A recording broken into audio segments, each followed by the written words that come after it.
Hi, it's Eric and welcome to our video conversation this week. We're getting into the Christmas holiday spirit here at the United States Capitol, and I hope you are as well. We just lit the Capitol Christmas tree last night. It comes from Idaho. It's an 80-foot spruce. It goes to a tradition all the way back to 1919 where we've had Christmas trees from around the country come here to the United States Capitol in Washington, including from Minnesota just a few years ago. Hope you have a wonderful holiday and Christmas season yourselves. We're going to get to our questions now, and the first comes from Michelle in Minnetonka, who wrote an email.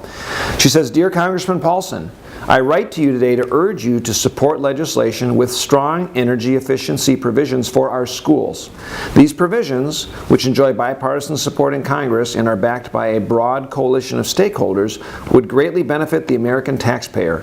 This is a rare opportunity for you to pass bipartisan legislation that will keep money in the pockets of hardworking Americans like me and provide a benefit for our schools.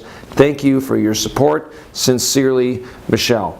Well, as many of you probably know, improving energy efficiency, especially in our schools, is an opportunity to save time and money and resources as we look to energy efficiency needs and reducing our energy bills.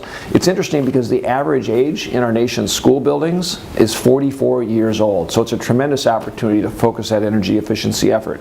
We did pass legislation in the House this week, bipartisanly supported, that now makes sure that at the Department of Energy there's a single source where school administrators, school boards, school districts across the country can go to access the information for the different programs that are out there. So it's streamlined, it's going to be a lot more efficient, a lot more effective, and it'll end up reducing costs and saving taxpayer money, Michelle. Next up is a phone call that I got from Robert in Independence. And Robert called in asking for my support for H.R. 4680, the National Park Service Centennial Act, when it was coming to the House floor this week. Actually, Robert, thanks for letting me know of your support for that bill. It did come to the floor this week. We did pass it, and as probably a lot of you know, we did just celebrate the 100th anniversary of our national park system.